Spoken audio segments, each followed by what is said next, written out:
Hello, this is a continuance of The Golden Age by Kenneth Grahame, and we're now up to Chapter 8, A Harvesting. The year was in its yellowing time, and the face of nature a study in old gold, a field or semier with garbs of the same.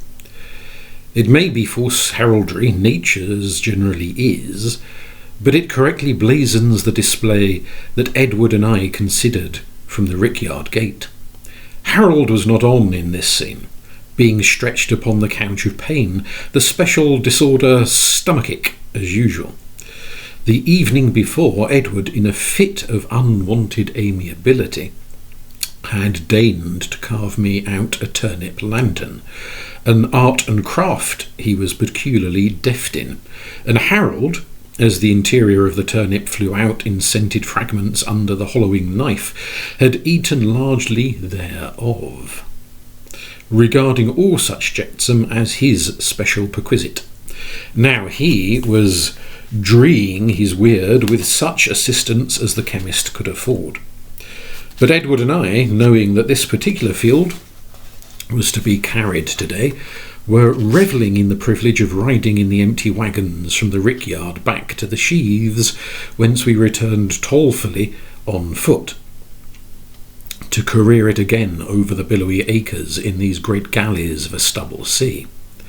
It was the nearest approach to sailing that we inland urchins might compass, and hence it ensued that such stirring scenes as Sir Richard Grenville on the Revenge, the smoke-wreathed Battle of the Nile, and the death of Nelson had all been enacted in turn on these dusty quarter-decks as they swayed and bumped afield.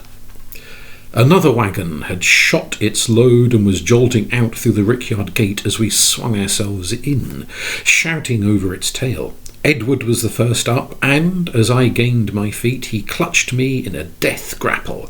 I was a privateer's man, he proclaimed, and he the captain of the British frigate Terpsichore, of, I forget the precise number of guns. Edward always collared the best parts to himself. But I was holding my own gallantly when I suddenly discovered that the floor we battled on was swarming with earwigs. Shrieking, I hurled free of him, and rolled over the tailboard on to the stubble. Edward executed a war dance of triumph on the deck of the retreating galleon, but I cared little for that. I knew he knew that I wasn't afraid of him, but that I was, and terribly, of earwigs. Those mortal bugs of the field. So I let him disappear, shouting lustily for all hands to repel boarders, while I strolled inland, down the village. There was a touch of adventure in the expedition. This was not our own village, but a foreign one. Distant at least a mile, one felt that sense of mingled distinction and insecurity which is familiar to the traveller. Distinction in that folk turned the head to note you curiously, insecurity by reason of the ever-present possibility of missiles on the part of the younger inhabitants, a class eternally conservative. Elated with isolation, I went even more nose in air than usual, and even so, I mused, might Mungo Park have threaded the trackless African forest, and here I plumped against a soft but resisting body. Recalled to my senses by the shock, I fell back in the attitude every boy under these circumstances instinctively adopts, both elbows well up over your ears. I found myself facing a tall elderly man, clean-shaven, clad in well-worn black, a clergyman evidently, and I noticed at once a far-away look in his eyes, as if they were used to another plane of vision, and could not instantly focus things terrestrial, being suddenly recalled thereto. His figure was bent in apologetic protest. "I ask 1,000 pardons, sir," he said. "I am really so very absent-minded. I trust you will forgive me." Now, most boys would have suspected chafe under this courtly style of address. I take infinite credit to myself for recognising at once the natural attitude of a man to whom his fellows were all gentlemen, neither Jew nor Gentile, clean nor unclean. Of course, I took the blame on myself, adding that I was very absent-minded too, which was indeed the case. "I perceive," he said pleasantly, "that we have something in common. I, an old man, dream dreams. You, a young one, see visions. Your lot is the happier. And now—" His hand had been resting all the time on a wicket gate. "You are hot, it is easily seen. The day is advanced. Virgo is the zodiacal sign. Perhaps I may offer you some poor refreshment, if your engagements will permit." My only engagement that afternoon was an arithmetic lesson, and I had not intended to keep it in any case, so I passed in while he held the gate open politely, murmuring, "Venit Hesperus, ite capelle, come, little kid," and then, apologising abjectly for a familiarity which, he said, was less his than the Roman poets, a straight flagged walk led up to the cool-looking old house, and my host, lingering in his progress at this rose tree, and that, forgot all about me at least twice, waking up and apologising humbly after each lapse. During these intervals I put two and two together, and identified him as the rector, a bachelor, eccentric, learned exceedingly, round whom the crust of legend was already beginning to form. To myself an object of special awe, in that he was alleged to have written a real book. "Heaps of books," Martha, my informant, said, but I knew the exact rate of discount applicable to Martha's statements. We passed eventually through a dark hall, into a room which struck me at once as the ideal I had dreamed but failed to find. None of your feminine fripperies here, none of your chairbacks and tidies. This man, it was seen, groaned under no aunts. Stout volumes in calf and vellum lined three sides. Books sprawled or hunched themselves on chairs and tables. Books diffused the pleasant odour of printer's ink and bindings. Topping all, a faint aroma of tobacco cheered and heartened exceedingly, as, under foreign skies, the flap and rustle over the wayfarer's head of the Union Jack, the old flag of emancipation. And in one corner, book-piled like the rest of the furniture, stood a piano. This I hailed with a squeal of delight. "Want to strum?" inquired my friend, as if it was the most natural wish in the world. His eyes were already straying towards another corner where bits of writing table peeped out from under a sort of alpine system of book and foolscap. "Oh, but may I asked in doubt. "At home I'm not allowed to, only beastly exercises." "Well, you can strum here, at all events," he replied, and murmuring absently, "Age declatinum barbitre carmen," he made his way, mechanically guided as it seemed, to the irresistible writing table. In 10 seconds he was out of sight and call, a great book open on his knee, another propped up in front, a score or so disposed within easy reach. He read and jotted with an absorption almost passionate. I might have been in Boeotia for any consciousness he had of me. So, with a light heart, I turned to and strummed.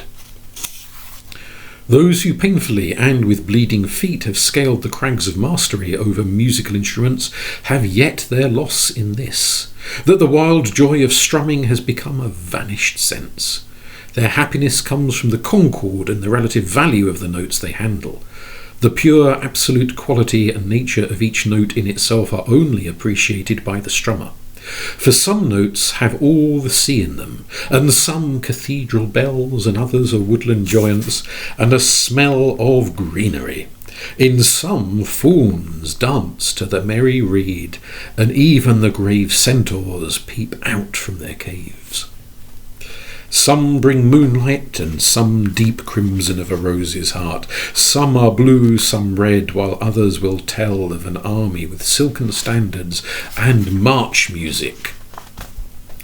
All and throughout all the sequence of suggestion, up above the little white men leap and peep and strive against the imprisoning wires, and all the big rosewood box hums as it were full of hiving bees. Spent with the rapture, I paused a moment and caught my friend's eye over the edge of a folio. "But as for these Germans," he began abruptly, as if we had been in the middle of a discussion, "the scholarship is there, I grant you, but the spark, the fine perception, the happy intuition, where is it? They get it all from us." "They get nothing whatever from us," I said decidedly, the word German only suggesting bands, to which Aunt Eliza was bitterly hostile.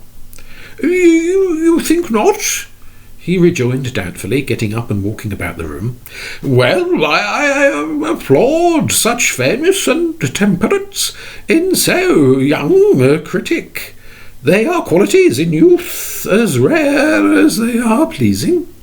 But just look at Trumphius, for instance, how he struggles and wrestles with a simple yap in this very passage here."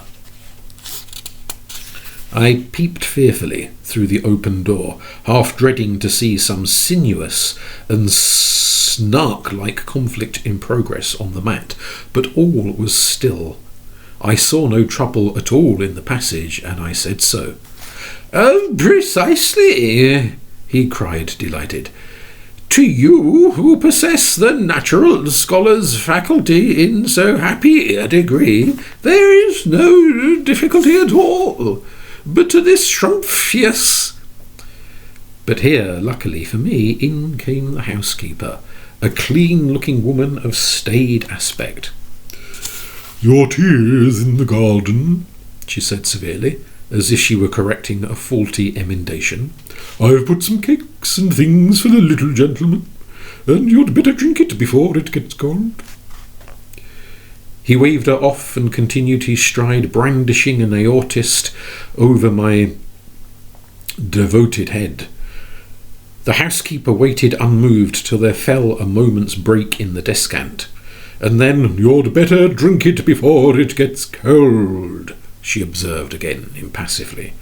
The wretched man cast a deprecating look at me. "But perhaps a little tea would be rather nice," he observed feebly, and to my great relief he led the way into the garden. I looked about for the little gentleman, but failing to discover him, I concluded he was absent-minded too, and attacked the cakes and things with no misgivings.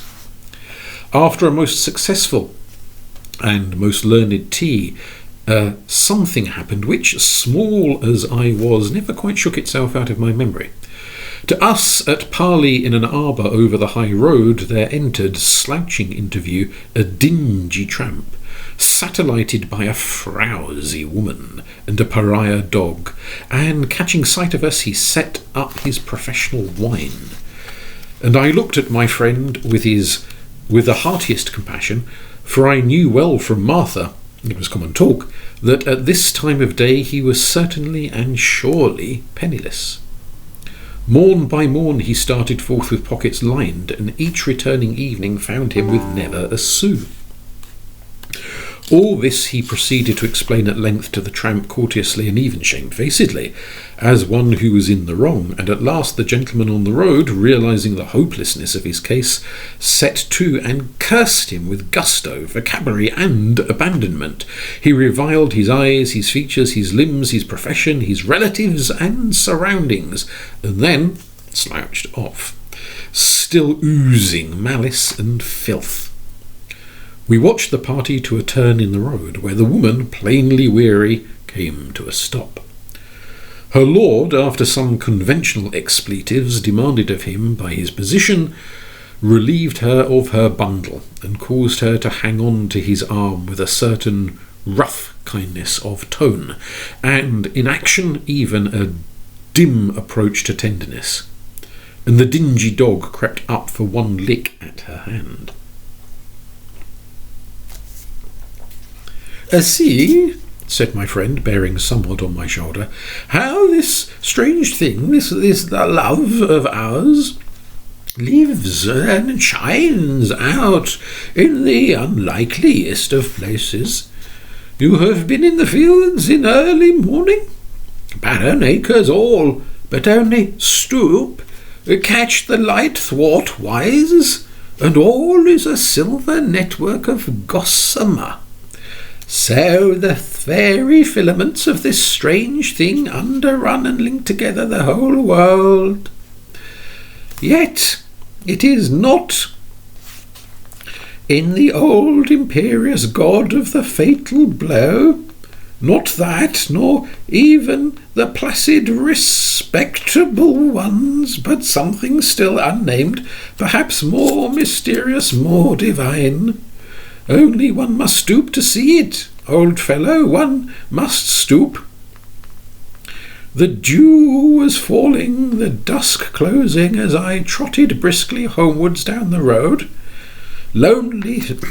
The dew was falling, the dusk closing, as I trotted briskly homewards down the road. Lonely spaces everywhere above and around. Only Hesperus hung in the sky, solitary, pure, ineffable, far drawn and remote, yet infinitely heartening, somehow in his valorous isolation.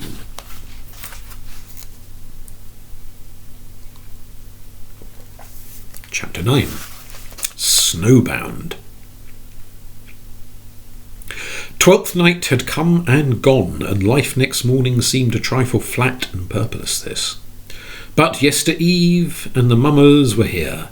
They had come striding into the old kitchen, powdering the red brick floor with snow from their barbaric bedizenments, and stamping and crossing and declaiming till all was whirl and riot and shout. Harold was frankly afraid. Unabashed, he buried himself in the cook's ample bosom. Edward feigned a manly superiority to illusion, and greeted these awful apparitions familiarly, as Dick and Harry and Joe. As for me, I was too big to run, too rapt to resist the magic and surprise. Whence came these outlanders, breaking in on us with song and ordered masque, and a terrible clashing of wooden swords? And after these, what strange visitants might we not look for any quiet night, when the chestnuts popped in the ashes and the old ghost stories drew the awe-stricken circle close? Old Merlin, perhaps, all furred in black sheepskins and a russet gown, with a bow and arrows, and bearing wild geese in his hand. Or stately Ogier the Dane, recalled from Faery, asking his way to the land that once had need of him. Or even on some white night the Snow Queen herself, with a chime of sleigh bells and the patter of reindeers' feet, halting of a sudden at the door flung wide, while aloft the northern lights were shaking attendant spears among the quiet stars. This morning, housebound by the relentless, indefatigable snow, I was feeling the reaction. Edward, on the contrary, being violently stage-struck on this, his first introduction to the real drama, was striding up and down the floor, proclaiming, "Here be I, King George the Third," in a strong Berkshire accent. Harold, accustomed as the youngest to lonely antics, and to the sport that asked no sympathy, was absorbed in clubmen. A performance consisting in a measured progress round the room, arm in arm with an imaginary companion of reverend years, with occasional halts at imaginary clubs where, imaginary steps being leisurely ascended, imaginary papers were glanced at, imaginary scandal was discussed with elderly shakings of the head, and, regrettable to say, imaginary glasses were lifted lipwards. Heaven only knows how the germ of this dreary pastime first found way into his small boyish being. It was his own invention, and he was proportionately proud of it. Meanwhile, Charlotte and I, crouched in the window seat, watched spell-stricken. The whirl and eddy and drive of the innumerable snowflakes, wrapping our cheery little world in an uncanny uniform, ghastly in line and hue.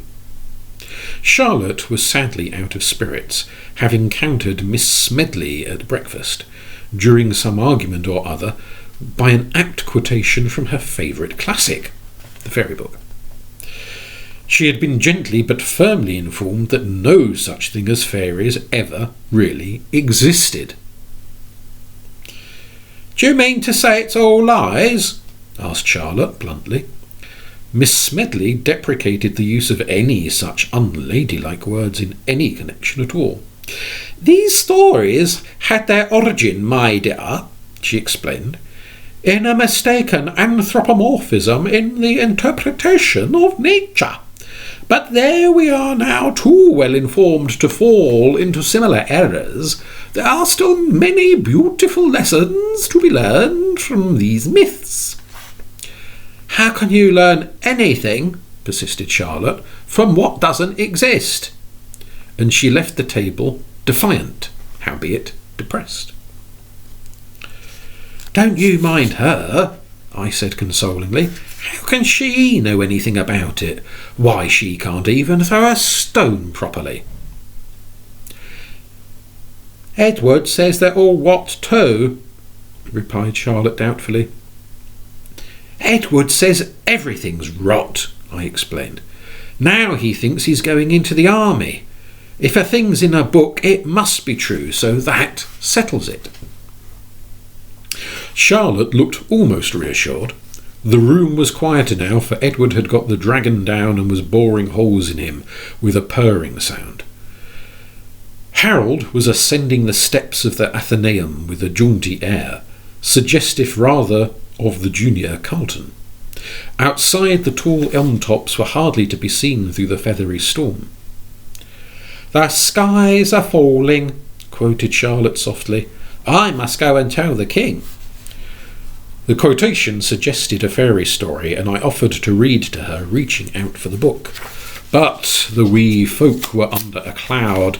Sceptical hints had embittered the chalice. So I was fain to fetch Arthur, second favourite with Charlotte, for his dames, riding errant, and an easy first with us boys for his spear-splintering crash of tourney and hurtle against hopeless odds. Here again, however, I proved unfortunate. What ill luck made the book open at the sorrowful history of Balin and Balin. "And here he vanished anon," I read, "and so he heard an horn blow as it had been the death of a beast. That blast, said Balin, is blown for me, and I am prize, and yet am I not dead?" Charlotte began to cry. She knew the rest too well. I shut the book in despair. Harold emerged from behind the armchair. He was sucking his thumb, a thing which members of the Reform are seldom seen to do, and he stared wide-eyed at his tear-stained sister. Edward put off his histrionics and rushed up to her as the consoler, a new part for him. "I know a jolly story," he began. "Aunt Eliza told it to me. It was when she was somewhere over in that beastly abroad." He had once spent a black month of misery at Dinan. "And there was a fellow there who had got 2 storks. One stork died. It was the she-stork." "What did it die of?"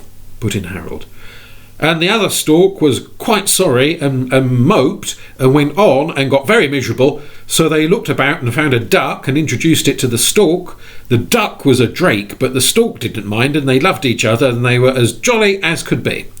By and by another duck came along, a real she-duck this time, and when the drake saw her, he fell in love and left the stork and went and proposed to the duck, for she was very beautiful.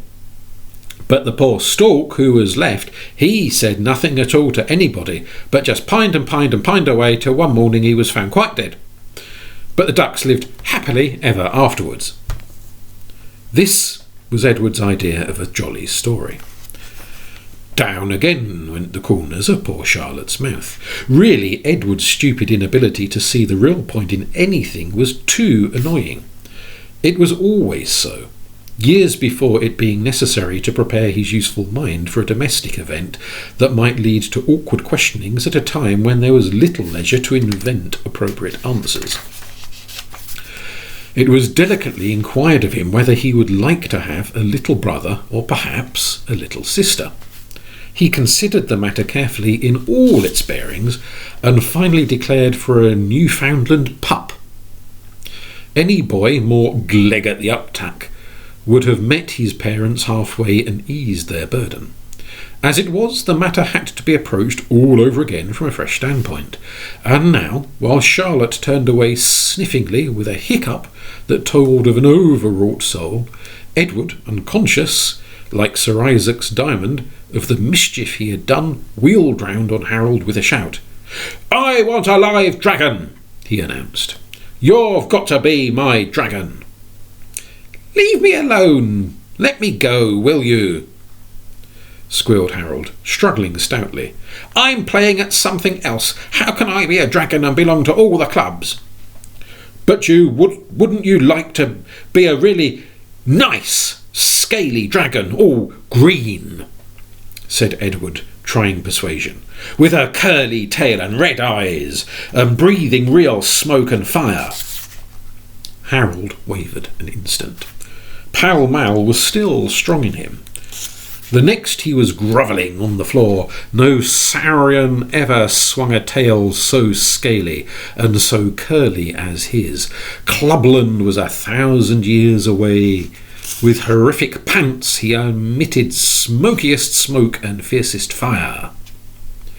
"Now I want a princess," cried Edward, clutching Charlotte ecstatically, "and you can be the doctor and heal me from the dragon's deadly wound." Of all professions, I held the sacred art of healing in worst horror and contempt.